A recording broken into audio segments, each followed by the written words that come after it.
Bonjour chers collègues, je salue tous les journalistes réunis ici au centre multimédia de l'agence RIA Novosti à Moscou. Je salue nos invités, les experts à Paris et à Moscou. Donc nous allons commencer ce duplex consacré à la Russie-France, politique actuelle et questions brûlantes de l'agenda international. C'est notre réunion consacrée à l'imminente visite de François Hollande à Moscou qui aura lieu, je le rappelle, le 27 ou le 28 février. Et aujourd'hui, avec nos invités, nous allons discuter des relations entre la France et la Russie et des thèmes de l'agenda international qui concernent directement les positions de deux pays qui ne sont pas toujours, qui ne coïncident pas toujours. Mais pourquoi? Ça aussi, nous allons essayer de l'éclaircir au cours de ce débat. J'ai le plaisir de vous présenter ceux qui sont assis avec moi à Moscou. Donc, le directeur du Centre d'études françaises de l'Institut de l'Europe de l'Académie des sciences de la Russie, professeur du département de politique mondiale, de l'économie mondiale, de l'Université de hautes études économiques, Yuri Rubinsky. Notre deuxième invité, directeur du Centre d'études intégrées européennes internationales, l'adjoint du doyen de faculté de l'économie mondiale, de la politique mondiale de l'école de hautes études économiques, Timofey Borodachev, et le rédacteur en chef de la revue Russie en politique globale, Fedor Lukyanov. Maintenant, je donne la parole à Paris à ma collègue Alexandra. Je vous en prie de... Oui, bonjour Oksana, bonjour Moscou. Nous sommes donc ici au bureau parisien de RIA Novosti et sont aujourd'hui avec nous à Paris pour participer à notre débat. Jacques Sapir, bonjour. Bonjour. Jacques Sapir est économiste, il est directeur d'études à l'École des hautes études en sciences sociales. Il est grand spécialiste de la Russie, de l'économie russe, mais aussi des questions financières et commerciales internationales. Et je présente également Philippe Migaud. Bonjour. Bonjour. Philippe Migaud est chercheur, il est directeur de recherche à l'Institut de Relations internationales et stratégiques.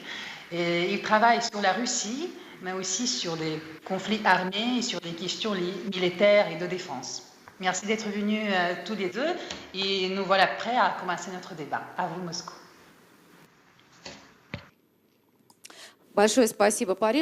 Donc, merci Paris, merci Alexandra.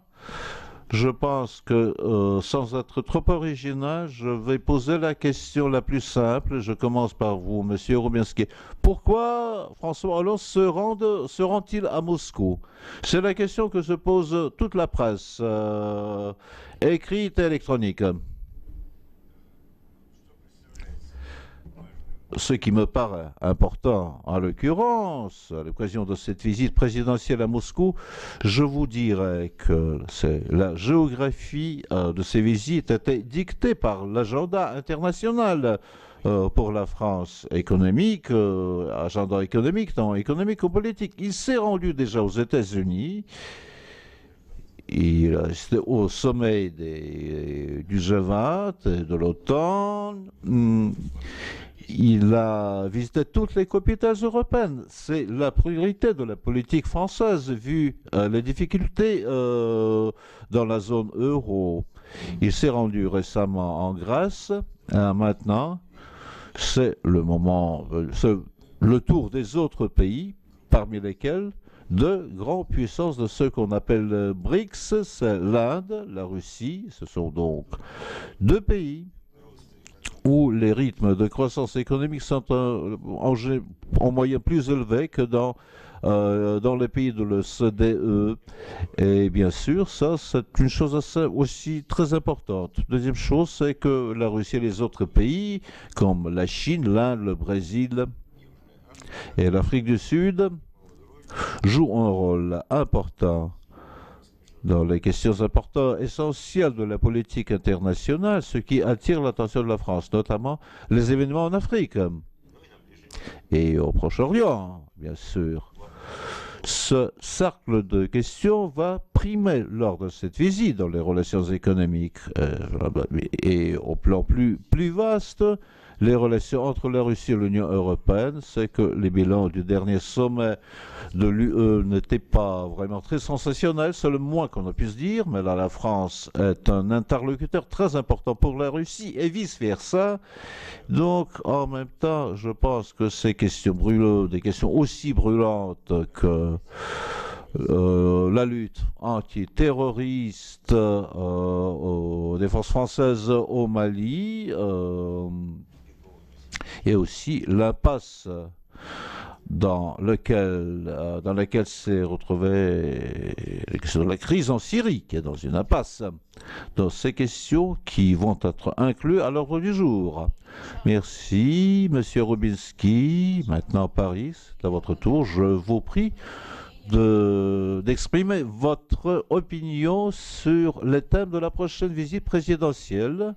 Sacha, tu sais mieux à qui donner la parole en l'occurrence.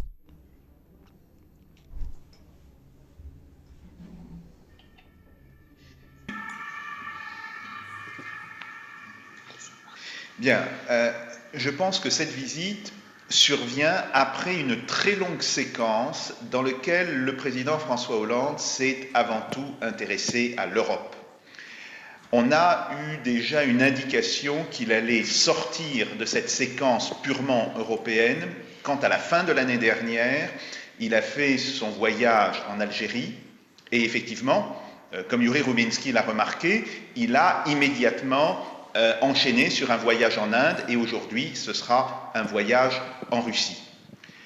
Je pense qu'effectivement les problèmes économiques et internationaux vont jouer un rôle très important dans ce voyage. Les problèmes économiques, évidemment la crise de la zone euro qui aujourd'hui rebondit avec le résultat des élections italiennes et l'affolement qui semble gagner les marchés financiers. Mais aussi les problèmes internationaux, la Syrie, l'intervention française au Mali, c'est tout à fait évident.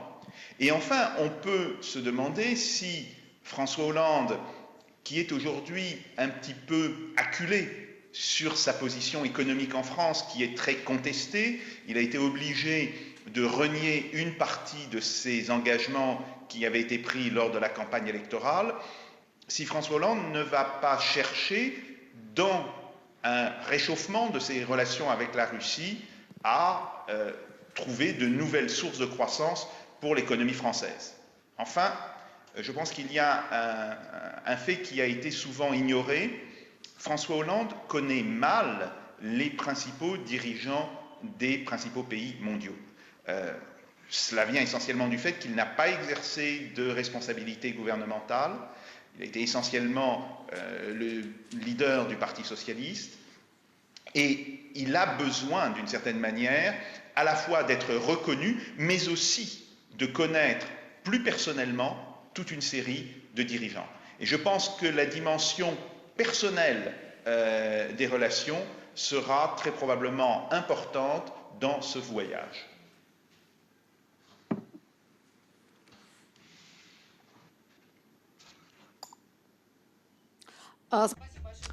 Merci, Monsieur Sapir. Je pense que vous transmettez le micro à Moscou, donc.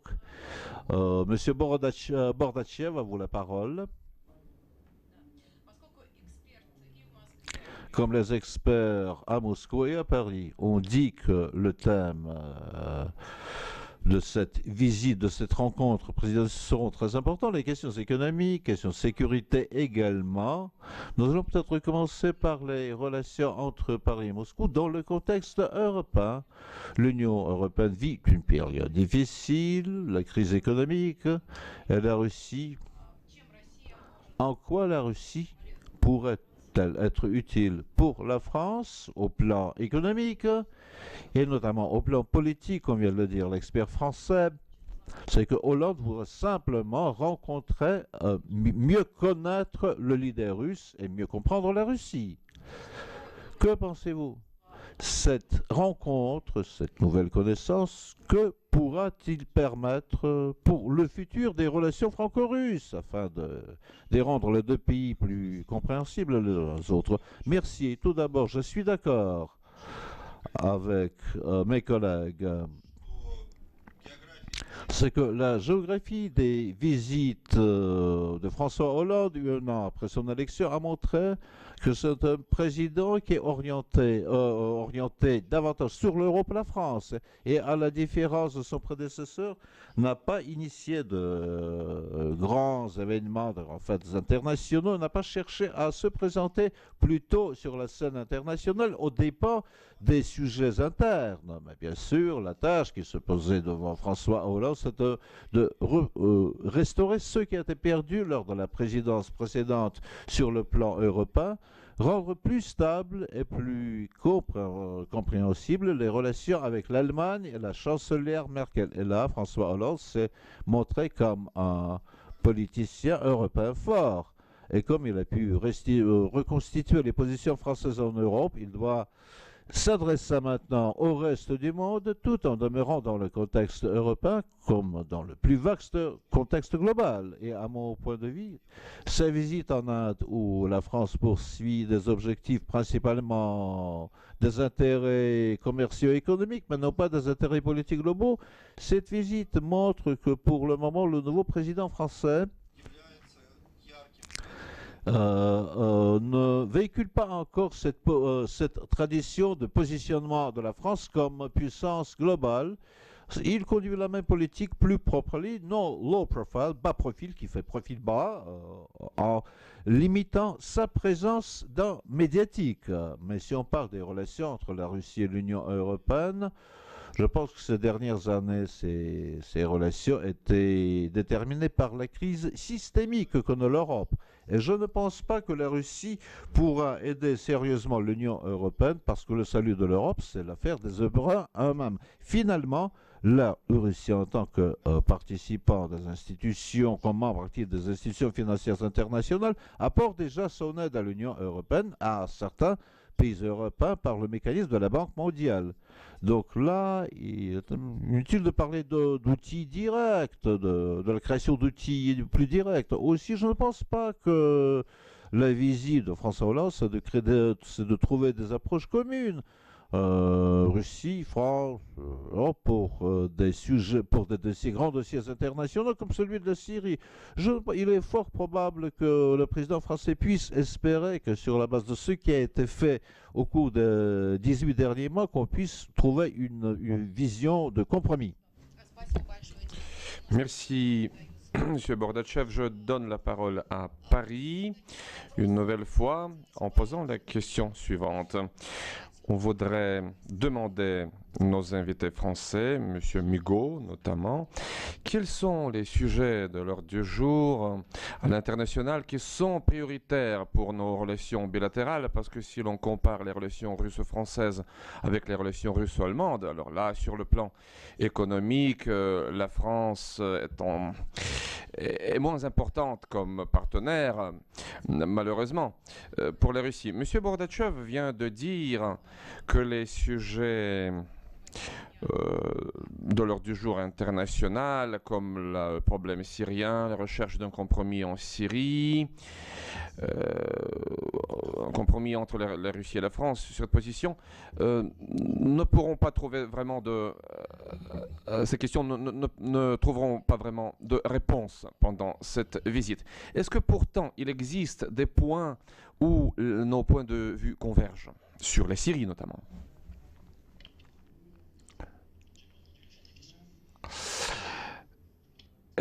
Est-ce qu'il y a des points de vue qui convergent sur la Syrie? C'est que cette visite est extrêmement brève.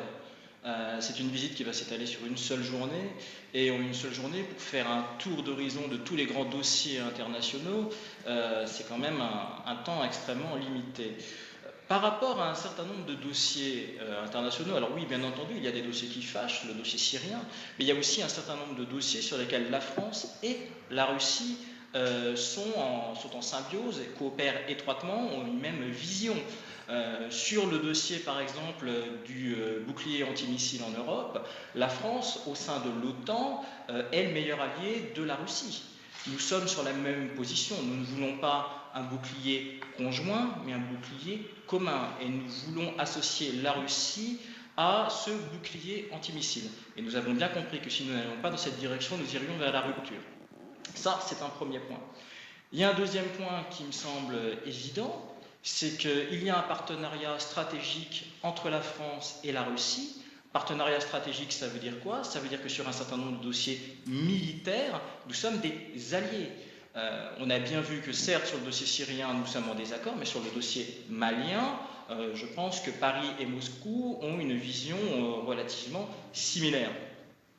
Par ailleurs, puisque nous parlons de partenariat stratégique, il est de bon ton régulièrement d'évoquer le dossier Mistral, mais il faut savoir que la coopération franco-russe va bien plus loin qu'une simple vente de navires sur étagère.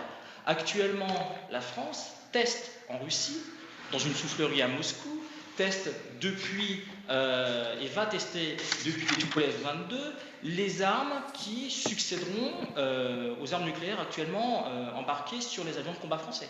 Les tests ont lieu où? En Russie.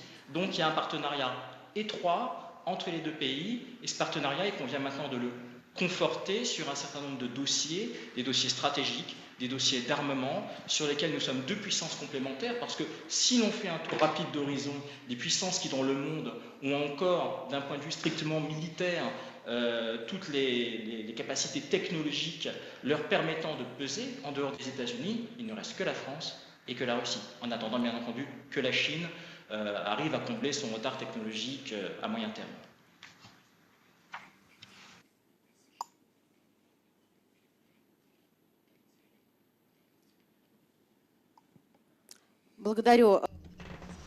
Merci, Paris. Fyodor, Monsieur Lokianov, je vous pose la question suivante. Quel est votre point de vue sur les sujets où la Russie et la France convergent, et quelle est votre vision du conflit syrien où il y a eu une énorme divergence entre la Russie et la France? Est-ce que la France et la Russie peuvent trouver un compromis? Est-ce que la Russie et les partenaires occidentaux en général peuvent trouver un compromis sur le dossier syrien? Merci beaucoup. Je voudrais réagir d'abord à ce que mes collègues en France viennent de dire. Monsieur Sapir vient de dire que pour François Hollande, il est très important de sortir un peu de ce champ européen, de dresser les contacts personnels avec les grands leaders mondiaux. Et pourtant, l'expérience de ces dernières années, de ces dernières décennies, nous montre qu'on ne peut plus bâtir la politique sur les contacts personnels uniquement. C'est important, mais ce n'est même pas le plus important. Par exemple, le président Poutine, le président Bush Jr. avaient un contact personnel exceptionnel, et pourtant les relations entre les États rappelaient un peu l'atmosphère de Ronald Reagan au début de sa cadence. Donc les relations personnelles, ce n'est pas l'objectif principal, mais pour François Hollande, il est très important de revenir sur un état normal de la France. La France, c'est peut-être le seul pays européen qui aujourd'hui a des horizons et des ambitions plus larges, qui ont des horizons de réflexion qui dépassent le problème de la dette européenne. Vu les résultats des élections italiennes d'hier, je pense que l'Europe va encore plus plonger dans ces sujets des problèmes de l'euro, de la zone euro. Et la France occupera alors une position encore plus unique, encore plus particulière. Les intérêts stratégiques russes et françaises coïncident peut-être, mais sur le plan très très général. Si je comprends bien la philosophie politique des leaders français pendant toute l'histoire de la Ve République, cette philosophie politique, c'est que pour avoir la stabilité de la construction européenne, pour la solidité de la France, au sein de l'Europe, il faut avoir plusieurs piliers. La France doit s'appuyer non seulement sur les alliés les plus proches au sein de l'Union européenne et de l'OTAN, mais aussi sur d'autres forces dont la Russie. Donc les relations avec Moscou sont traditionnellement considérées comme un gage du développement normal de l'Europe. Et aussi, c'est un gage de la position centrale de la France en Europe. La Russie a des visions un peu proches. Nous avons peut-être quelques divergences, mais en général, la Russie comprend que la France est un pays clé sur l'horizon européen et sans avoir de bonnes relations avec la France, on ne peut pas espérer de bonnes relations russo-européennes. Monsieur Migaud vient de citer le projet des présidents précédents de la Russie et de la France. Il s'agissait justement les tests, mais aussi les Mistral.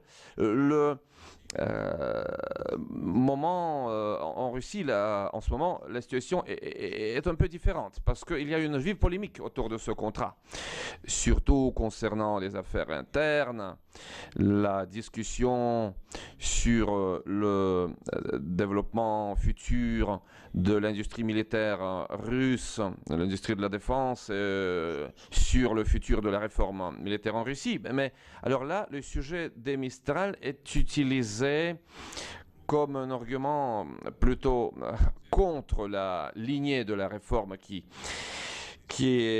existait avant.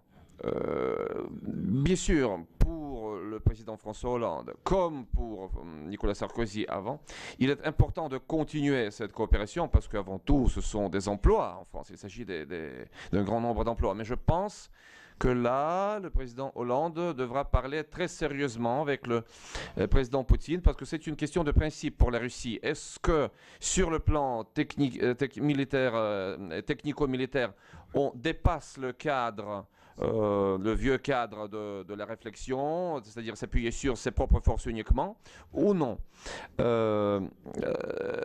Parce que si on garde la politique ancienne, les deux Mistral, oui, ils vont être achetés finalement, ils vont être livrés, mais ça ne deviendra pas un vrai système. Concernant les Syries, je suis d'accord avec M. Bordatchev, le concept même, la vision même, la réflexion de Moscou et de Paris sur le règlement de conflits pareils, elles sont très divergentes. On ne peut pas s'attendre à un rapprochement, mais ça devient une norme. Et là, je ne vois pas un gros problème.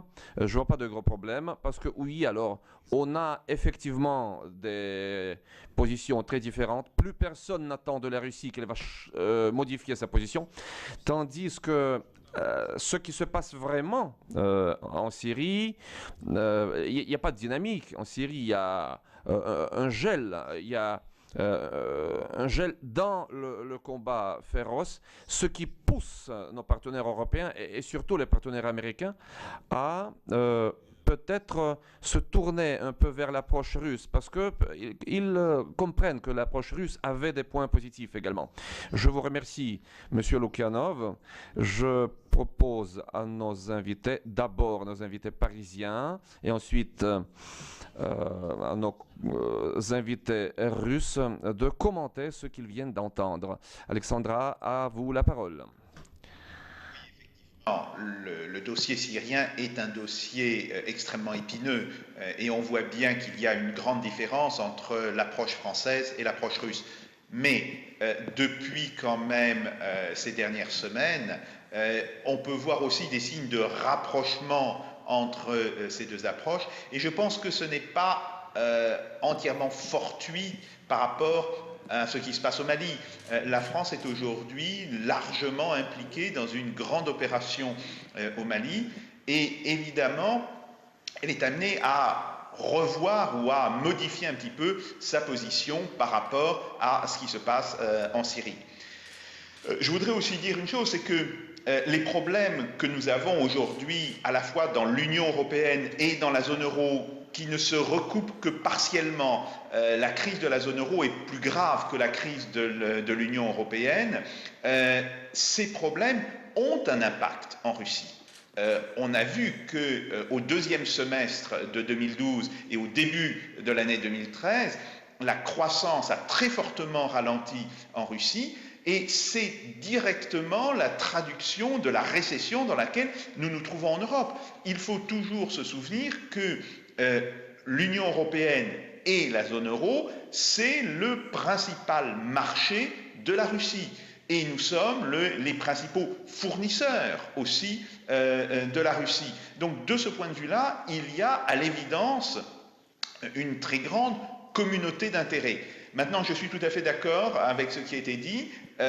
Il ne faut pas attendre de l'extérieur une solution au problème, qu'il s'agisse de la zone euro ou au problème de l'Union européenne. Nous sommes, nous Européens, les seuls à pouvoir résoudre ces questions. Et par ailleurs, on voit bien, en particulier depuis l'élection italienne, mais c'était visible pratiquement depuis la fin de l'année dernière, on voit bien qu'il y a désormais un conflit latent, un conflit larvé entre la position allemande et la position française, et il faudra bien que ce conflit soit tranché d'une certaine manière, et donc de ce point de vue-là, il peut être intéressant pour François Hollande d'en discuter avec les dirigeants d'autres pays, la Russie évidemment, à cause de l'implication de la Russie dans l'Union européenne, mais aussi d'autres pays comme l'Inde, les États-Unis ou la Chine. Oui, je voudrais revenir sur cette question des Mistral que nous avons évoquée à l'instant, parce que je pense qu'on se polarise sur ce dossier alors que c'est vraiment l'arbre qui cache la forêt. Le véritable enjeu, je pense qu'il est le suivant. Arnaud Montebourg, je crois, sera dans la délégation française qui se rend à Moscou. C'est le ministre du redressement productif. Sa mission est de sauver l'industrie française. Quand on parle de dossiers comme le dossier Mistral, vous avez mentionné la question de l'emploi. L'industrie de défense en France, c'est 400 000 emplois directs et indirects.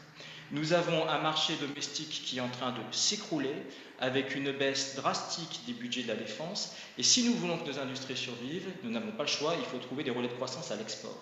Ces relais de croissance à l'export, nous pouvons les trouver où? Nous pouvons les trouver dans un pays sur lequel nous sommes en compétition frontale, l'Inde, mais sur lequel il nous arrive de coopérer aussi, et nous pouvons le trouver en Russie.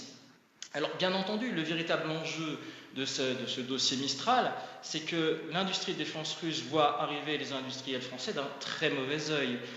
Lorsque nous, Français, notre marine nationale voulait acheter des avions de combat américains pour équiper nos porte-avions, le fabricant d'avions de combat français d'Assaut Aviation s'y opposait, a tenu à imposer son Rafale, et finalement, nous n'avons qu'à nous en féliciter aujourd'hui. Donc, cette peur de l'industrie de défense russe est parfaitement légitime. La véritable question qu'il faut se poser est la suivante. Est-ce que nous ne sommes pas contraints par la force des choses, compte tenu de l'évolution des marchés mondiaux de l'armement, de faire de plus en plus industrie de défense commune? Tous les contrats se traduisent par des transferts de technologie. Tous les contrats se traduisent de plus en plus par la création de joint ventures. De plus en plus, nous sommes amenés à coopérer étroitement. Et si nous voulons encore conquérir des marchés à l'export, français et russes, nous avons peut-être davantage intérêt à coopérer et à faire industrie de défense commune sur les segments où c'est possible, plutôt que de nous affronter d'une manière stérile. La France a besoin de débouchés pour ces technologies, la Russie a besoin de ces technologies. Donc je pense qu'il y a là un véritable partenariat qui peut être construit, comme nous avons réussi à le construire sur le segment de l'espace, comme nous le construisons sur le segment de l'aéronautique, comme nous pouvons l'envisager sur un certain nombre d'autres segments. Il me semble que c'est réellement un point de réflexion important dans la relation franco-russe.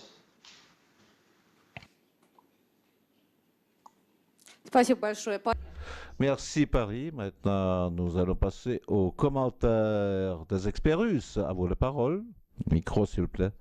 Ce qui vient d'être dit, cela m'intéresse beaucoup parce que cela concerne une dialectique complexe des relations franco-russes, surtout sur les composantes clés économiques et non d'autres. L'industrie aéronautique, en partie militaire, le nucléaire, bon, bien sûr, transport à grande vitesse, commerce de masse.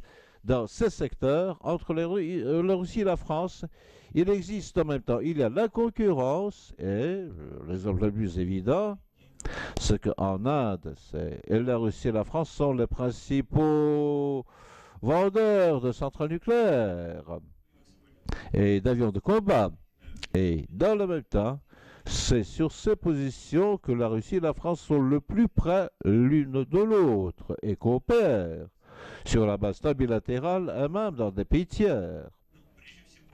Tout d'abord, le fait que le lancement de satellites depuis Kourou et d'autres problèmes, projets communs comme dans le domaine de l'aéronautique, témoignent du fait que la Russie et la France n'ont pas seulement gagné, non pas perdre, et non pas s'abîmer dans la concurrence, mais simplement c'est d'autant plus évident sur l'exemple du nucléaire. Après l'accident de Fukushima, la vague verte dans le monde écologiste s'est abattue sur bien de pays, dont grande puissance économique européenne comme l'Allemagne.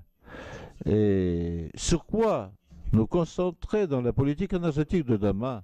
Seulement sur les hydrocarbures ou sur des ressources renouvelables, ou bien quand même accorder au nucléaire sa place digne de ce secteur, tout en renforçant sa sécurité. Ici, entre la Russie et la France, comme dans la sphère aéronautique, il y a à la fois une certaine concurrence, mais un vaste champ de coopération. Pour moi, c'est évident.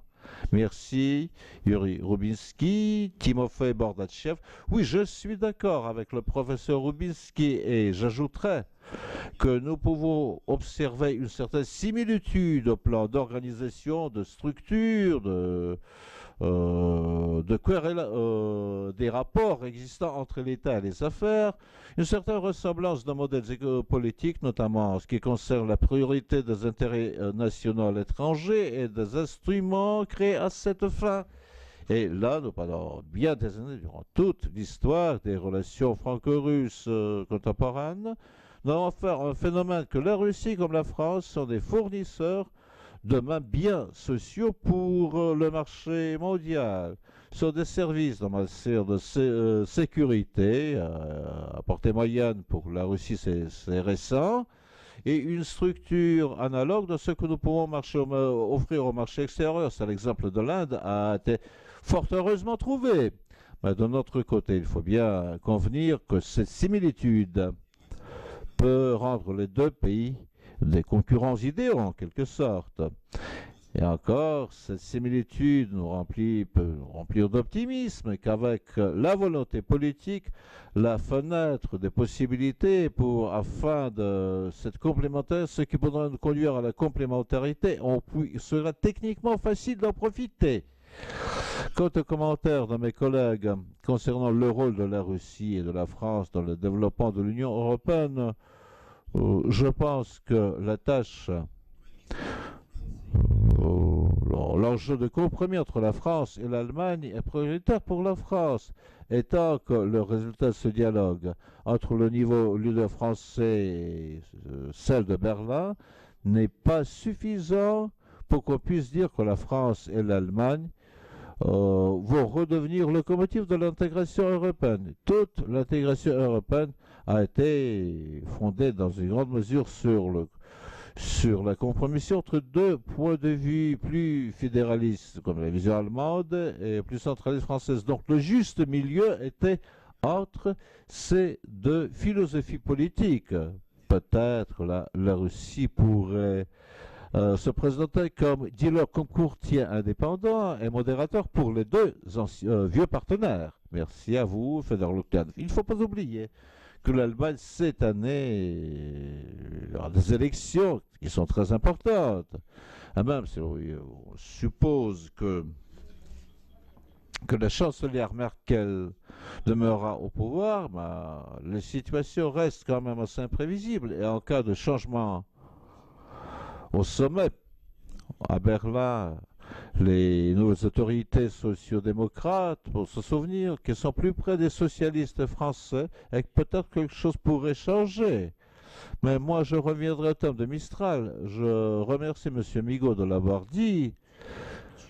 C'est une idée absolument remarquable. Il y a des partisans et des adversaires aussi en Russie, y compris parmi ceux qu'on ne saurait jamais soupçonner d'être pro-occidentaux. Mais déjà, cette combinaison de deux industries de défense qui est débattue, il y a une tâche de taille qui se pose parce que là, cette nouvelle qualité des relations bilatérales ne peut pas être réalisée par des transactions commerciales pour l'achat de tel ou tel produit. C'est que dans ce cas, je pense que vous ne trouverez pas beaucoup de compréhension chez vos partenaires russes à ce sujet, parce qu'en France, il y a 400 000 emplois. En Russie, il y en a peut-être plus, peut-être tout autant, tout en moins. Et ils veulent faire quelque chose, fabriquer quelque chose pour la Russie et l'armée russe. Là, il serait plutôt plus juste de parler d'une coopération très profonde, capable de prévoir non pas l'achat de quelques sous-ensembles, mais une coopération sérieuse avec la perspective de créer, sinon une industrie commune, mais une industrie de défense très complémentaire, ce qui sera très important sur le plan politique. Ce sera qui pourrait aider à dépasser cette mentalité de guerre froide à laquelle nous accrochons tous. Mais ça, c'est un enjeu politique et économique et le travail avec l'opinion publique. Si le président Hollande, s'il a suffisamment de volonté politique pour l'offrir cela à la Russie, je pense que nous pourrons aller de l'avant. Mais c'est à partir, on ne pourra pas commencer par là, parce que pour le moment, l'atmosphère des relations bilatérales n'est pas suffisante à cela. Merci. Je voudrais faire participer à cet entretien nos journalistes. Voix de la Russie, vous avez des questions? Bien sûr, vous en avez. Je n'en doutais pas. On va vous donner le micro, je vous en prie. Bonjour. Voix de la Russie. Igor Yazon. Philippe Migaud, avec qui j'ai déjà les chances de prendre 2-3 interviews. Bon, je parle en russe. Ce qui me surprend, peut-être c'est pas une question pour les participants de cette table ronde, mais à l'origine, François Hollande, le président Hollande, voulait venir en Russie peut-être pour une demi-journée. C'est un peu plus tard, au dernier moment. Son planning a été changé. Il vient le 27 le soir, alors le matin, il va rencontrer la communauté du business, chambre de commerce, d'industrie.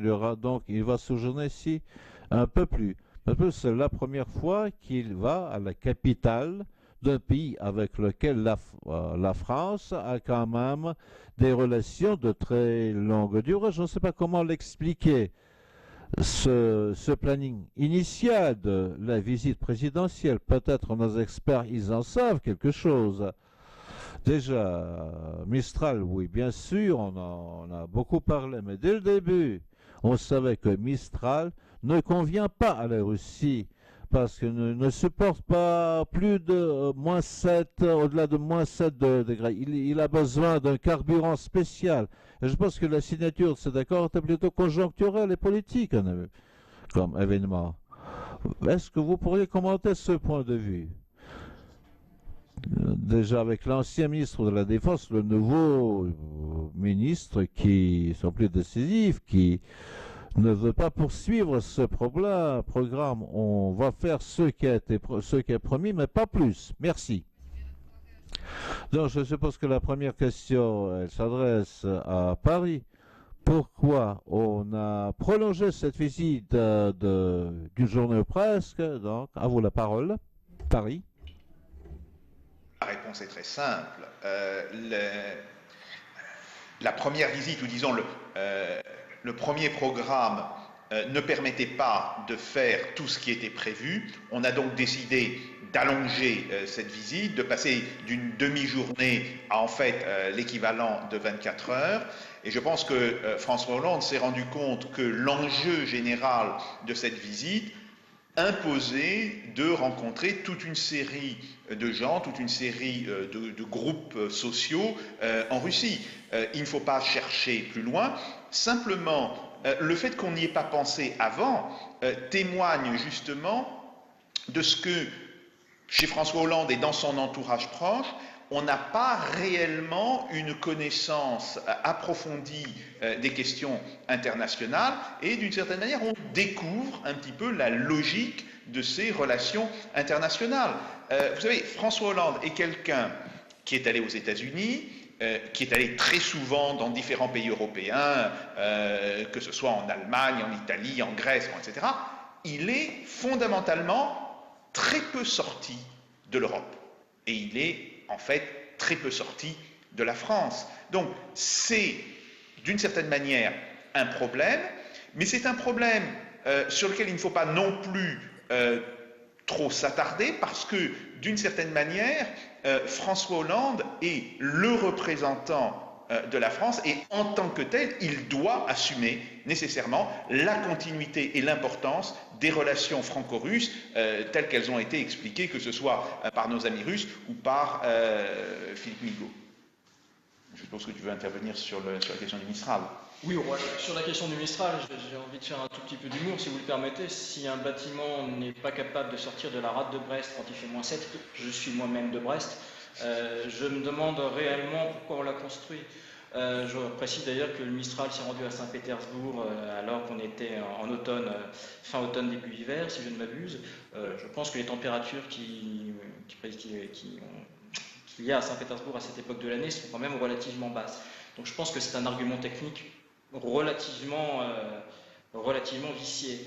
Par rapport à cette visite de François Hollande qui a été rallongée, il me semble que c'est une bonne chose parce qu'il aurait été bien entendu tout à fait déplorable du point de vue de l'affichage de passer plusieurs jours en Inde et de passer en coup de vent à Moscou, qui est quand même, alors que la Russie est quand même redevenue une puissance incontournable sur la scène internationale. Donc je pense malheureusement, comme le disait Jacques, que initialement cette visite a été mal préparée, qu'on s'est rattrapé aux branches. Tant mieux, mais il faut que cet amateurisme cesse.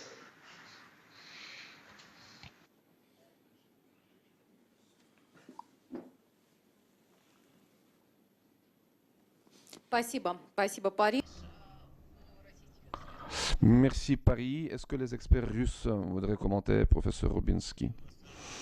Je ne vais peut-être pas m'arrêter sur le problème de ce contrat particulier concernant les Mistral ou la coopération de l'industrie de la défense en général. Je pense que la discussion qui aura lieu entre les présidents des deux pays portera, si vous voulez, non pas sur les grands principes, sur les fondements. Ils vont discuter des approches concrètes à des situations concrètes. Les deux points chauds les plus importants dans la politique extérieure française et en général, c'est le Mali et la Syrie. Il faut dire que dans ces deux cas, il s'agit des situations difficilement comparables. Et pourtant, il y a des points communs entre les deux situations. Je voudrais proposer mon point de vue personnel. Il n'y aura pas d'échange de belles paroles, par exemple. Si sur les Syries on ne trouve pas de compromis, on va le trouver sur le Mali. Non, je crois qu'il faut il faut regarder les deux conflits sous le même angle de vue. En Syrie, comme en Libye avant, pour l'Occident, c'est un changement de régime, tandis que pour la Russie, il s'agit d'un conflit interne. La Russie a toujours souligné que le conflit a été alimenté de l'extérieur et que le règlement, disait toujours la Russie, le conflit doit être réglé par les forces belligérantes, c'est-à-dire à l'intérieur du pays. Tandis que, en fait, au Mali, la situation est très différente. Le gouvernement légitime est devenu victime de conflits interethniques ou autres. Et pourtant, il y avait effectivement l'ingérence de la part des djihadistes, des salafistes. Et là, il ne fallait pas transiger parce que là, il s'agissait du soutien apporté par la communauté internationale au gouvernement légitime, ce qui a été soutenu à l'unanimité par les membres du Conseil de sécurité de l'ONU. La France reste l'un des pays clés dans le système onusien, au Conseil de sécurité. Alors, pour la Russie, il s'agissait dans ce cas-là d'une approche de principe envers le caractère du conflit. La Russie propose d'analyser le caractère du conflit. Et là, j'espère, cette approche, si elle est acceptée, pourra être appliquée à d'autres points chauds, dont le Proche-Orient, le Moyen-Orient. Pour n'ajouter qu'un petit détail à ce que le professeur Rubinski vient de dire, je crois qu'il ne faut pas être trop optimiste. Je crois que nos partenaires français vont adopter les positions qu'ils ont au Mali, c'est-à-dire soutenir le gouvernement légitime, que la France va reconnaître de nouveau Bachar el-Assad comme le chef d'État légitime. Nous allons voir quelle conclusion la France tirera de cette situation, surtout en Afrique de l'Ouest, qui est la zone d'intérêt de la France traditionnelle, à la différence de la Syrie. Vous venez de poser la question sur le Mistral. Eh bien, je crois que ce contrat était avant tout politique. D'ailleurs, je ne vois pas de mal par là, à condition que ce ne soit pas un petit contrat politique où les uns gardent les emplois, les autres obtiennent une commission. Je suis prêt à souligner, à soutenir ces contrats à caractère politique si ça devient le début d'un vrai rapprochement des industries de deux pays pour donner un nouveau caractère aux relations de pays. Il faut que ça soit continué, autrement ça n'a pas de valeur. Ça reste un point isolé, une histoire tout à fait isolée. Personne ne va annuler ce contrat, mais il est possible qu'aucune continuation ne va s'en suivre.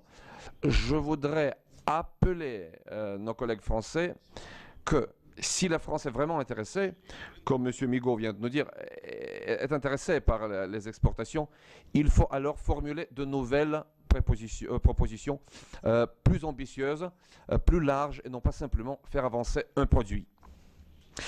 Le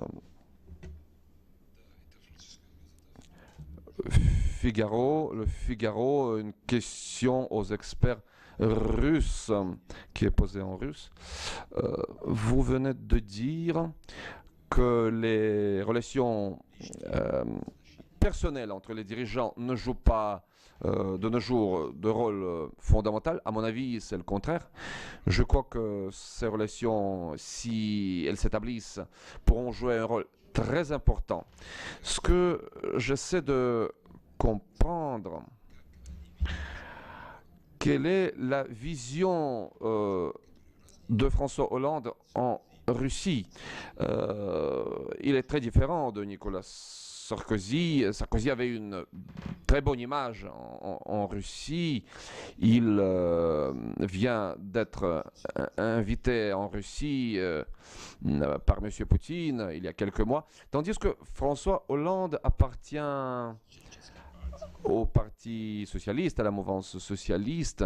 C'est quelqu'un qui va donner plus d'importance aux droits de l'homme.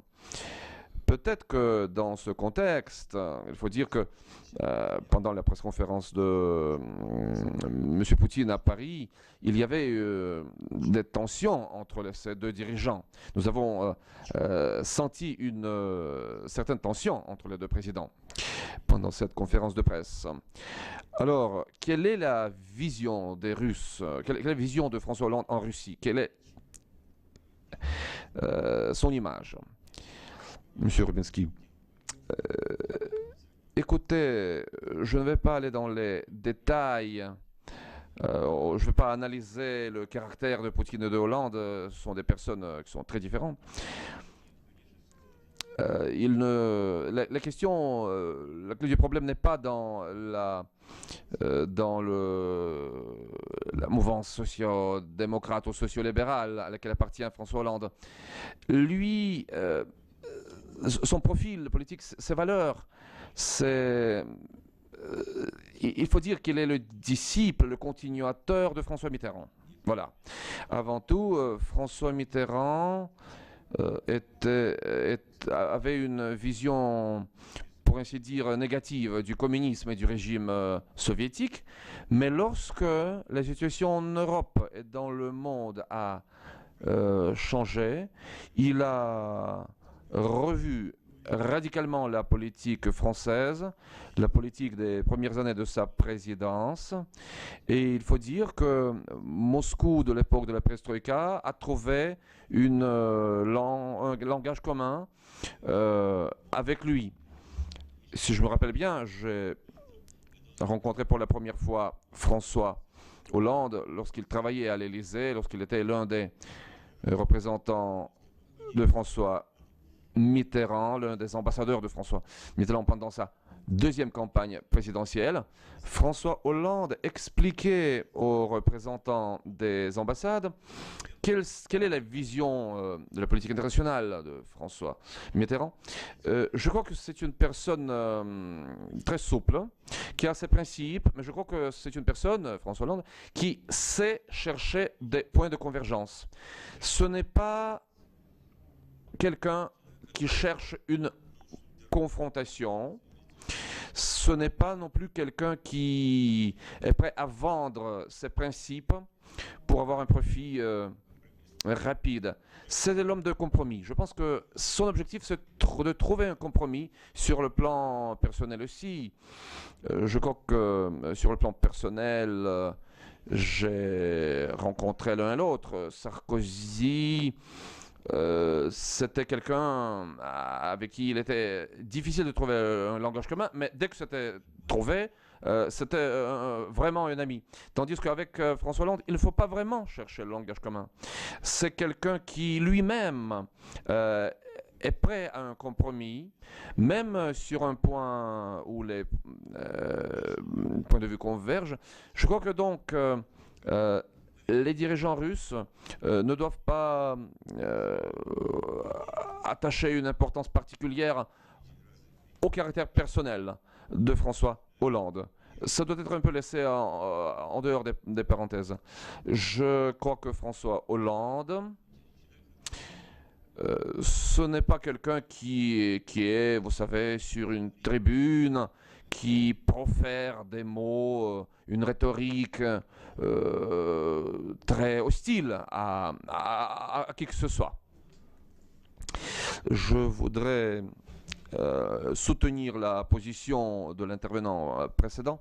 Le fait que François Hollande est intéressé par veut sauver la France, veut sauver l'Europe d'abord, et c'est pour lui l'image en dehors de l'Europe, c'est la question numéro 2, même 3. Je crois donc que là on peut trouver des solutions communes, et on pourra alors plus facilement trouver un langage commun qu'avec les dirigeants d'autres pays. Vous savez, lorsque je l'ai dit, je ne voulais pas dire que les relations personnelles n'ont aucune importance. Le président Poutine, c'est l'homme d'émotion, sui generis. Pour lui, les émotions, sa vision personnelle de son homologue, c'est très important pour lui. Mais personnellement, si vous voulez, M. Poutine a un critère de base lorsqu'il définit son attitude envers les partenaires. Est-ce que son partenaire tient la parole ou pas? Si on n'a pas on n'est pas arrivé à un accord, bon, tant pis, c'est de la politique, il y a des intérêts, rien de personnel. Mais si par contre on est arrivé à un accord, on est parvenu à un accord, mais ensuite le partenaire ne tient pas la parole et commence à agir en dehors de ce qui a été convenu, alors là, pour le président russe, ça c'est inacceptable. Et je crois que les relations avec les États-Unis ont dégradé à cause de cela. Poutine a pensé que d'une manière informelle, ils ont eu un accord avec George Bush. Et ensuite, en fait, des choses tout à fait contraires avaient lieu en réalité. Sarkozy, je dirais pas qu'il avait une image très positive en Russie, il avait plusieurs images. Mais il faut quand même faire une chose. Il faut dire une chose. Il a fait quelque chose de très important pour lequel l'Europe, la Géorgie et la Russie doivent lui dire un très grand merci. C'est sa position qui a permis de terminer ce conflit, cette guerre russo-géorgienne rapidement et avec un minimum de pertes. Je pense que ça a été très apprécié par Moscou. Oui, il a été critiqué de tous les côtés, mais son rôle a été crucial dans ce conflit. Si François Hollande arrive à être un partenaire solide, un partenaire sérieux, qui va tout de suite dresser les limites, je peux faire ça, je ne peux pas faire ça. Ensuite, relations personnelles très proches ou non, ça peut déjà servir de base pour les contacts tout à fait corrects. Mais lorsque j'ai dit que les relations personnelles, ce n'est pas le principal, je voulais dire que ce n'est pas une base, ce n'est pas la fondation sur laquelle on pourra bâtir une politique. À l'époque de Yeltsin, une diplomatie a été dans une grande mesure bâtie sur des relations personnelles, sur des contacts personnels. À l'époque de Poutine aussi, on a des exemples de très bonnes relations sans résultat et des relations plutôt froides mais avec de très bons résultats. Merci. Merci. Vous avez des questions à Moscou? Donc à Moscou, nous n'avons pour le moment pas de questions. À Paris, vous avez encore des questions ou des commentaires de la part de nos experts? Je voudrais faire deux commentaires. Le premier, c'est sur ce qui se passe évidemment au Mali. Et de ce point de vue-là, je pense que la position de la France va au-delà d'un simple soutien au gouvernement malien. La position de la France est d'essayer, d'une certaine manière, de stabiliser l'ensemble de la région. Il n'est pas sans intérêt de savoir que le même homme qui a été désigné par François Hollande comme son représentant pour la Russie, Jean-Pierre Chevènement, vient de faire une mission de 3 jours d'observation au Mali. Pourquoi? Parce que Jean-Pierre Chevènement est en fait un très bon connaisseur des questions du Nord Mali, des questions grosso modo du Sahel et des différentes tribus de Touaregs qui vont grosso modo du Tchad à la Mauritanie. Donc il est assez intéressant que dans la délégation française, il y aura quelqu'un qui est censé être le représentant de François Hollande pour la Russie, mais qui connaît aussi très bien les questions maliennes et les questions impliquées évidemment par l'intervention française au Mali. Le deuxième commentaire portera sur la coopération des industries militaires. Oui, bien entendu, la question du Mistral doit être conçue dans un ensemble beaucoup plus global. On voit d'ailleurs que des coopérations se développent dans toute une série de domaines.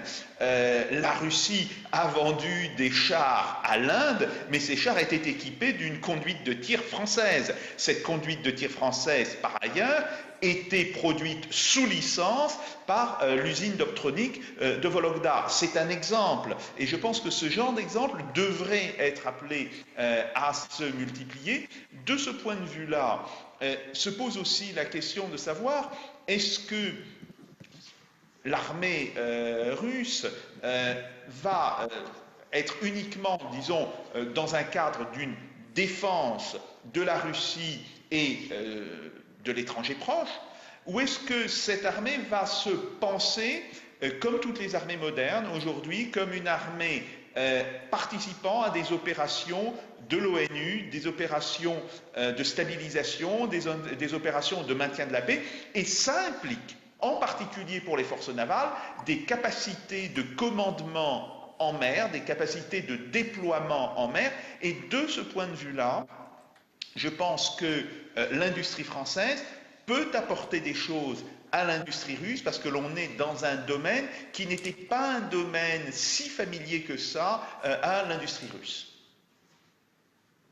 Oui, pour abonder dans le sens de Jacques, deux remarques. D'abord, Jacques a parlé de Jean-Pierre Chevènement, ce qui nous ramène à François Hollande. Certes, François Hollande n'a pas une longue expérience de la scène internationale, mais il a appris la diplomatie d'une manière différente. Il a appris la diplomatie au Parti socialiste. François Hollande, avant tout, c'est un homme d'appareil, c'est un homme qui a su naviguer entre différentes factions pour finalement emporter le leadership sur le parti, alors que personne ne s'attendait à ce qu'il devienne le candidat du Parti socialiste à la présidentielle. Donc c'est un homme qui est rompu au compromis, c'est un homme qui est rompu à la politique d'équilibre. Et d'ailleurs, on le voit très bien vis-à-vis de la Russie. D'un certain côté, vous avez un François Hollande qui laisse s'exprimer Aurélie Filippetti sur la question des Pussy Riot et qui, de l'autre côté, nomme Jean-Pierre Chevènement, ce qui n'est pas un choix anodin, comme représentant permanent de la France auprès de la Russie. Toujours cette politique d'équilibriste. Je ménage la chèvre et le chou, l'aile gauche de mon parti, l'aile droite de mon parti. Si tant est qu'on puisse dire que Jean-Pierre Chevènement représente l'aile droite du Parti socialiste. Passons. Sur la question de l'industrie de défense et du Mistral, oui, bien entendu, il faut que cette coopération, il faut que ce contrat soit le point de départ de quelque chose de beaucoup plus ambitieux. Et ce n'est pas un secret d'État. Il est bien évident qu'actuellement, il y a un certain nombre de contrats sur un certain nombre de segments qui sont en négociation en Russie, sur un certain nombre de dossiers militaires, et il faut que ces contrats aboutissent et il faut que les négociations se poursuivent. Donc oui, bien sûr, il ne faut pas que ce soit un coup d'épée dans l'eau destiné à sauver de l'emploi à Saint-Nazaire, mais quelque chose de beaucoup plus ambitieux qui rapproche les deux pays du point de vue politique également.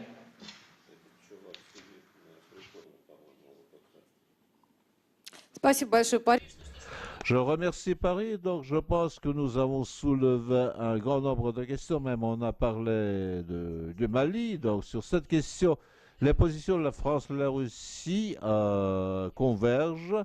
Est-ce que les experts russes ont-ils le désir de dire quelque chose pour la fin?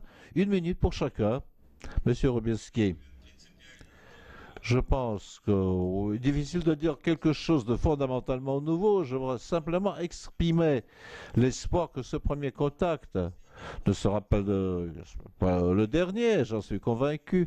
Il faut que de part et d'autre, on arrive à se comprendre sur les grands thèmes.